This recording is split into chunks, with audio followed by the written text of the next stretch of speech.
What if the greatest trading book wasn't a manual, but a story?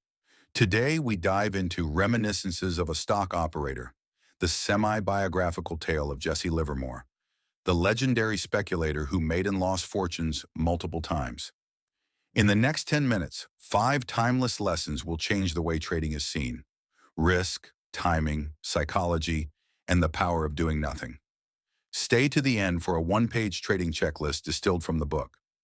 Published in 1923, the book follows Jesse Livermore, fictionalized as Larry Livingston, from bucket shops to Wall Street. He starts as a teen, exploiting price patterns with pure tape reading, no news, no opinions, just price action.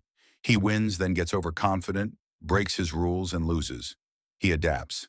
He evolves. Across bull and bear markets, one truth repeats: markets change, but human nature doesn't. Livermore says the big money is not in the buying or the selling, but in the waiting. Most traders force action. Livermore waited for the right market conditions and then bet big. He didn't predict, he aligned with the trend. If the market wasn't clear, he stayed out. The discipline to do nothing is a competitive edge. Livermore battled fear, hope, greed, and ego. Just like every trader, he warns against averaging down, revenge trading, and trying to prove the market wrong. He lost fortunes when he ignored his own rules. His edge wasn't a secret indicator. It was emotional control, knowing when not to act. Practical takeaway: when tempted to make it back, stop trading. Predefine your loss limit per day or week. If broken, walk away, reset, or you'll spiral. Livermore refused to add to losing positions. He added only when a trade proved itself.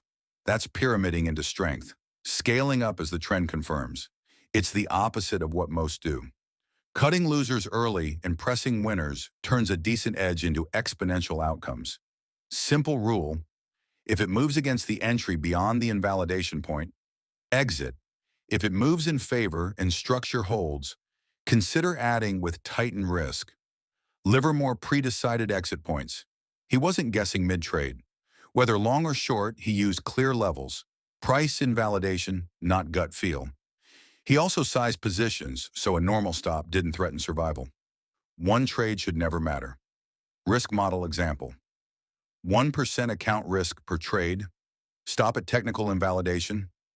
Position size equals risk divided by stop distance. Livermore read the tape: price and volume. He didn't rely on tips or narratives. He watched how stocks behaved at key levels, how they broke out, failed, or hesitated. He also paid attention to the general market tone. There is a time to be bullish, a time to be bearish, and a time to be neutral. Practical habit: keep a watch list of leaders and laggards. Note reactions to news, not the news itself.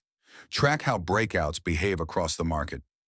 He confesses the same mistakes many make: breaking rules after a big win, overtrading out of boredom, listening to tips, averaging down, trying to top tick or bottom pick.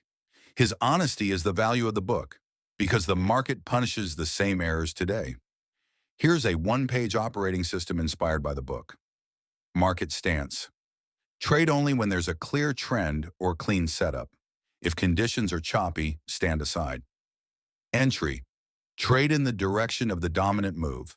Use confirmation: break of level with expansion in volume or momentum. Risk: predefine invalidation, no moving stops wider. 0.5% to 1% account risk per trade. Management: if trade works, trail to break even after structure confirms. Consider pyramiding on valid pullbacks in trend. Exit: exit losers at predefined stop without debate. Take partials into strength. Hold a core as long as trend structure persists. Behavior: if rules are broken, stop for the day. Journal reasons for entries, exits, and emotional state. Livermore made historic sums, like shorting the 1907 and 1929 crashes, yet he also lost it all more than once. The paradox teaches two things: even a great operator is vulnerable to psychology, and longevity requires humility, risk discipline, and living below peak equity. Mastery isn't one big win, it's surviving long enough to let edges compound. Here's the checklist. Wait for clear conditions. Do nothing as a position. Never average down. Add only to winners. Plan exits before entries and size from risk. Track behavior, not headlines. If a rule is broken, stop and reset. If this helped, like the video, subscribe for more trading classics distilled into action, and comment which book should be covered next.